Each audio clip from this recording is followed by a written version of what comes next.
네, 안녕하세요. 저희는 딥페이크로 인한 학교 폭력 상담 시나리오에 대해 발표할 우리는 다 아이다 팀입니다.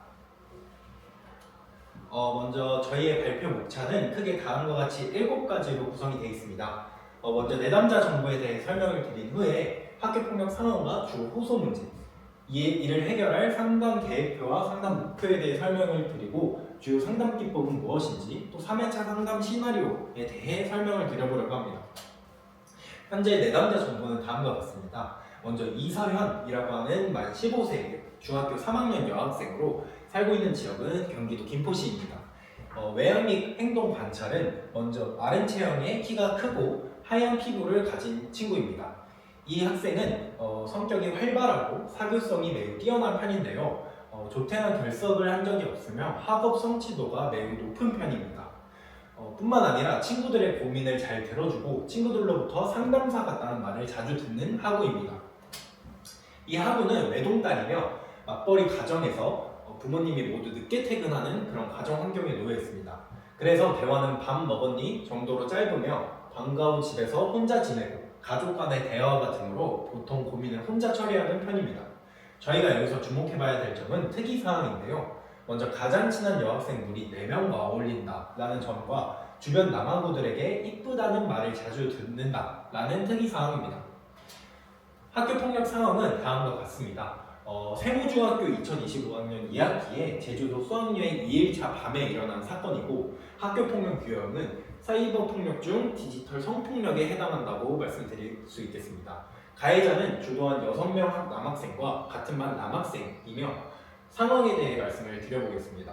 수학여행과 같은 반 남학생들이 6명이 자율시간에 AI를 사용하여 장난스러운 사진을 먼저 제작을 합니다. 그 중에 한 남학생이 이서연의 얼굴을 이용하여 음란물 제작을 권유하였고 이후 남자 학우들만 모여있는 채팅방에 음란물을 배포했습니다. 그들 중 이건 너무 심하다 라고 생각한 한 남학생이 이서연에게 그 AI 영상을 직접 보여주고 현재 충격을 받은 상황입니다.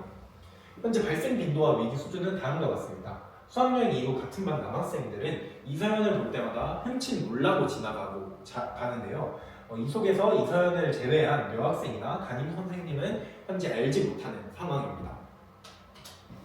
그래서 이서연은 학우들이 다가오면 회피하고 깜짝 놀라는 가각성 반응을 보이고 있고 항상 책가방을 계속 끌어안고 있고 평소와는 달리 말할 때가 목소리가 많이 작아지고 조퇴와 결석이 잦아졌다 라는 이서연의 태도를 알 수 있습니다. 이 속에서 이서연은 현재 지금 제가 잘못한 것 같다, 괜히 SNS에 사진을 올려서 이렇게 된 것 같다 라는 자책과 우울감을 호소하고 있으며 학교도 가기 싫고 아무랑도 그 일에 대해 말하고 싶지 않다 라고 하는 분노와 회피를 보이고 있으며 모든 사람들이 지나갈 때마다 마치 내 몸을 보는 것 같다 라고 말하는 자기불신과 타인불신, 그리고 더 이상 애들이 저를 그런 시선으로 바라보지 않았으면 좋겠다 라고 말하는 안전확보 욕구의 4가지 주요소 문제를 가지고 있다 라고 볼 수 있겠습니다. 이 속에서 저희는 교사로서 총 6회차의 상담을 계획을 해봤는데요. 6회차 진행 후에 내담자가 상담이 더 필요해 보일 경우 추가 상담 진행과 외부 전문 기관과 같은 연계하여 전문적인 지원을 제공할 예정입니다. 매주 금요일 방과 후에 주말 동안 생각을 정리할 시간을 주어 이 금요일 방과 후 시간에 실시를 할 예정이고 한 회차당 상담 소요 시간은 45분으로 예상을 하고 있습니다. 내담자가 힘들어할 경우에는 쉬는 시간을 포함하여 진행할 예정입니다. 이제 1, 2, 3 그리고 4, 5, 6 회차로 진행을 할 예정인데요. 이제 3회차에는 왜곡된 사고 수정과 자기 비난을 완화하는 그런 상담 흐름을 가지고 있습니다. 이 속에서 주요 활동은 내담자와 상담 목표를 공동으로 설정하는 그런 활동이 있고, 두 번째로는 ABCD 모형을 적용하여 왜곡된 신념을 확인시켜주고, 마지막으로 인지행동 치료를 활용한 대체사고 문장을 작성해보는 활동으로 구성을 했습니다. 저희가 6회차 중에 3회차를 선정한 이유는 먼저 1, 2회차에서 정서 안정과 인지 교정이 이루어졌으나 여전히 불안이나 회피와 같은 행동적 어려움이 지속되고 있기 때문이었고요. 3회차는 그래서 사고의 회복, 즉 행동의 실천으로 전환하는 핵심 회기입니다. 뿐만 아니라 이 3회차에서는 주 상담 기법을 활용해 주요소 문제를 해결하는 가장 결정적인 회차에 해당하기 때문에 3회차를 선정했습니다. 이제 상담 목표는 첫 번째 심리 안정, 두 번째 왜곡된 사고를 수정하고 자기 존중감을 회복하는 단계이고, 뿐만 아니라 안정적인 학교 생활을 다시 돌아올 수 있도록 상담 목표를 설정하였습니다. 여기에서 쓰인 주요 상담 기법은 다음과 같은 9가지이며, 저희가 선정한 3회차는 REBT 기법, 즉 ABCD 모형과 CBT 기법, 그리고 호흡 안정화 기법과 신체 이완 기법이 주로 나온다고 보시면 되겠습니다. 그래서 먼저 본격적인 3회차 전에 1, 2회차 때 진행했던 심리 상담 결과와 소견에 대해 말씀을 드려보려고 합니다. 먼저 SCT, 즉 문장 완성 검사인데요. 여기에서는 이서연 학생이 위축되어 있고 친구들에게 마음이 다친 것을 확인할 수 있었습니다. 예를 들어 친구가 나에게 잘해줄 때 나는 의심적인 느낌이 든다 라고 하는 문장 완성 검사 속에서 발견할 수 있었고, 그 다음으로 PITR, 즉 Person in the Lane, 빗속에 사람을 그려서 현재 스트레스와 대처 능력을 보는 검사도 진행을 했었는데, 여기에서는 비의 양이 많고 거센 것을 보아 스트레스 지수가 매우 높은 것을 알 수 있고, 웅덩이나 구름, 번개와 같은 요소를 함께 그림으로써 현재 상황에 대처를 잘 하고 있지 못하다라는 심리 상담을 발견할 수 있었습니다. 그래서 저희는 3회차 상담 시나리오 속에서 상담 초기에 라포를 강화하고 호흡 안정화 기법을 사용한 후 공동 상담 목표를 함께 설정했습니다.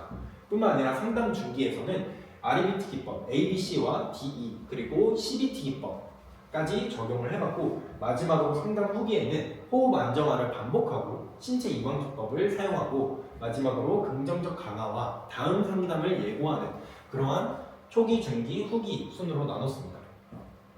그래서 상담 초기에는 앞서 말씀드린 것처럼 이제 내담자와 상담자의 라포를 강화하고 내담자와 상담 목표를 공동으로 설정해내는 그러한 부분이고, 이제 상담 중기로 넘어가서 REBT 중에 ABC, 즉 A는 Activating Event, 사건 회상, 그리고 B는 Relief, 비합리적 심령 탐색 단계이고, C는 consequence, 즉 정서적이고 행동적인 결과를 확인해내므로써, 마지막 이제 D, 논박과 effect, 새로운 인식의 효과로서 전환해내는 순서로 구성을 했습니다. 뿐만 아니라 CBT 기법을 적용해서 대체 사고로 행동화하는 전략을 함께 넣었습니다. 이제 4장에서는 앞에서 한 호흡 안정화를 반복하고 신체 이완 기법을 사용하여 최종적으로 학생이 긍정적 강화와 다음 상담까지 예고받을 수 있는 그러한 순서로 구성을 했습니다. 이를 통해, 즉 3회차 상담을 통해 내담자가 자책감과 우울, 그리고 부정적인 감정, 자신과 타인에 대한 불신, 그리고 안전을 확보하고 싶은 욕구에서 최종적으로 각각의 기법들을 활용하여 나의 잘못이라는 잘못된 생각을 바로잡고 자신의 감정을 받아들이고 긍정적 자아이 신뢰를 형성하고 있으며 앞으로 구체적인 행동을 계획하는 그러한 이서연 학생의 모습을 변화시킬 수 있었습니다. 이상으로 발표를 마치겠습니다. 감사합니다.